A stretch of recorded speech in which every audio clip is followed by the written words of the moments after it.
السلام عليكم ورحمة الله وبركاته. ازيكم حبايبي، عاملين ايه؟ يا رب تكونوا بخير. ان شاء الله النهاردة جايلكم بفيديو جديد. هنعمل مع بعض وصفة حرشة جدا.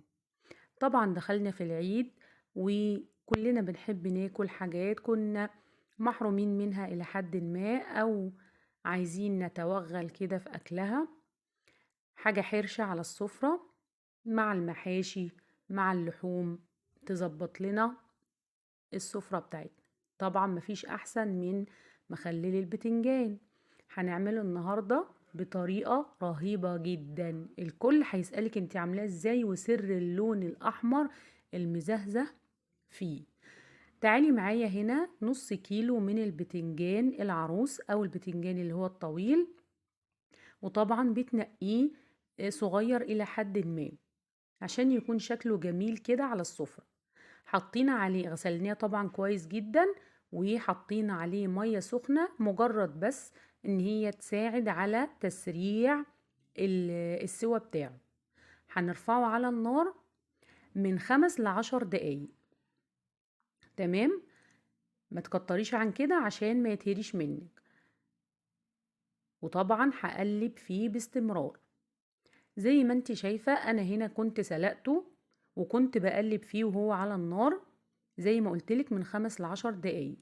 لو فتحناه مع بعض هنلاقي قلبه ابيض وجميل ومسودش معايا. ليه؟ لانه ما بيتفتحش قبل السلق. هوريكي كده واحدة تشوفيها معايا.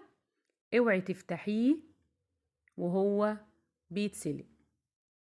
هنحضر بقى الخلطة بتاعتنا. شفتوا بقى ايه؟ بزة مية من السليق. طيب، هنا بقى عشان اعمل الحشو بتاعته بطريقة مميزة معايا. توابلي،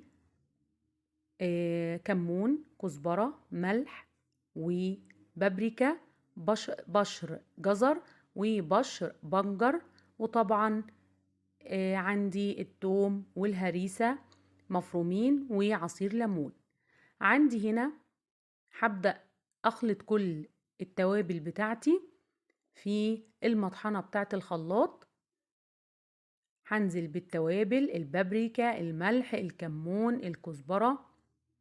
هنزل بجزء منها كده، وهنزل بالثوم والهريسة بتاعتي وهضربهم ضربة كده في المطحنة. وهبتدي ان انا اخلط عليهم الجزر المبشور والبنجر المبشور. طب ليه حاطه بنجر مبشور ومبشور كده صغير؟ اولا انا عايزه اللون بتاعه يكون احمر زي اللي احنا بناكله في المحلات وفي مطاعم الفول والفلافل. خلاص كده انا خلاص كنت خلصت ايه؟ الطحن او ضرب المقادير كلها او الخلطة كلها بتاعتي مع بعض. وهنزل بالبنجر وانا بشراه بشر صغير جدا عشان ما يبانش معايا، مجرد بس ان هو يديني لون. طب مش حابة احطه في التتبيلة، هبشره وانا بسلق البتنجان بتاعي في مية السليق، هيديني لون برضو للبتنجان محمر كده زي اللي احنا بناكله في المطاعم. منساش الخل بتاعي، بحط حوالي معلقة صغيرة كده، وهقلبهم مع بعض، وهعصر الليمون. وهنا بقية التوابل بتاعتي عايزاها تبقى مصحصحة معايا كده في التتبيلة. هقلبهم كلهم مع بعض. جربي البتنجان المخلل بالطريقة دي، الكل هيسألك عليه. خلاص بقى كده جهزنا التتبيلة، هنبتدي ان احنا نفتح البتنجان. يبقى احنا قلنا ايه؟ ما بفتحوش في السليق، اثناء السلق ما بفتحوش. هبتدي بقى احشي كل الكمية اللي عندي دي وهرصها كده. افتحي بالراحة كده فتحة صغيرة ونحشيها بالتتبيلة الرهيبة اللي الكل هيسألك عليها. يعني لو عازمة ضيوف ممكن يسيبوا الأكل كله وياكلوا البتنجان دوت برغيف عيش كده، وكلي بقى مش هتشبعي منه. هنخلص بقى الكمية كلها كده زي ما انتوا شايفين، ما شاء الله عليها، اللون يفتح النفس. هنعمل بقى محلول من بقية الخلطة الرهيبة دي. هننزل طبعا المية دي مية السليق بتاعة البتنجان، انا ما برميهاش، انا بعمل منها محلول التخليل بتاعي. ممكن ما تعمليش محلول التخليل لو انتي مش حابة، بس انا بحب احطه في محلول التخليل دوت واحطه في التلاجة، لونه بيزهزه اكتر، وكمان بتحافظ عليه لو انتي عاملة كمية كبيرة. مش حابة تعملي، لو انتي عاملة حبة كمية صغيرة مفيش مشكلة، ما تعمليش المحلول. لو انتي مش حابة تعملي له محلول للنقع، هبتدي بقى ان انا المحلول ده عبارة عن ايه؟